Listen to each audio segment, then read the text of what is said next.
जहाँसम्म मेरो जुन टिम छ टिमले जुन काम गरिरहेछ নেপালের এত বড় আন্দোলনে সরকার পরিবর্তনের পর ঘটল অদ্ভুত ঘটনা।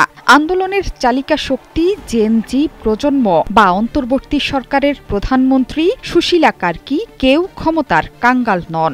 দায়িত্ব গ্রহণ করেই সুশীলা ভোটের তারিখ ঘোষণা করেছেন। অন্যদিকে জেনজিরা বলেছে তারা সরকারের অংশ হবে না, ফিরে যাবে নিজ নিজ কাজে। তারা বলছে সরকারের অংশ হয়ে ক্ষমতার স্বাদ নেয়ার কোনো ইচ্ছা তাদের নেই।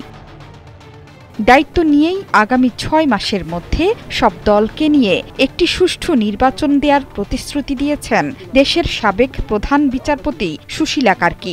রোববার প্রধানমন্ত্রীর দায়িত্ব নিয়ে কাঠমান্ডু পোস্টকে দেয়া সাক্ষাৎকারে সুশীলা কার্কি বলেন তার দল এবং তিনি ক্ষমতার স্বাদ নিতে আসেননি।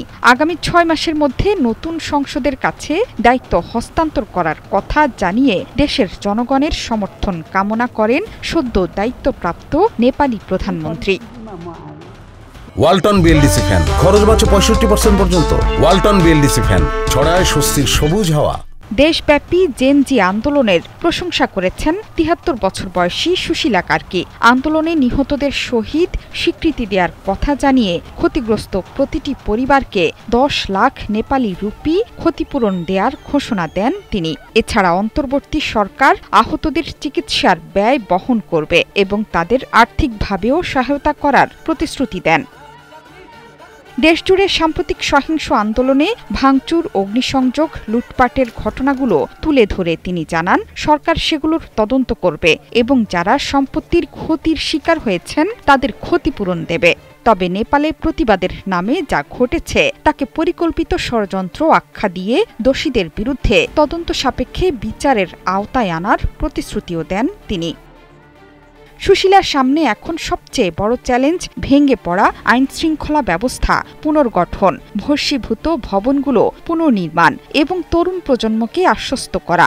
এছাড়া বিক্ষোভের সময় ১২,৫০০ বন্দী পালিয়েছে, যা নিরাপত্তার জন্য বড় চ্যালেঞ্জ তৈরি করেছে।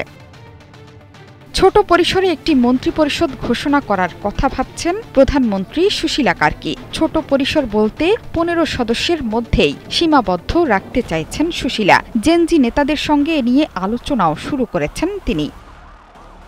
এদিকে নেপালের নতুন অন্তর্বর্তী সরকারকে স্বাগত জানিয়েছে আমেরিকা। কাঠমান্ডুতে অবস্থিত মার্কিন দূতাবাস জানিয়েছে দেশটির অন্তর্বর্তী সরকারের সঙ্গে কাজ করতে প্রস্তুত ওয়াশিংটন।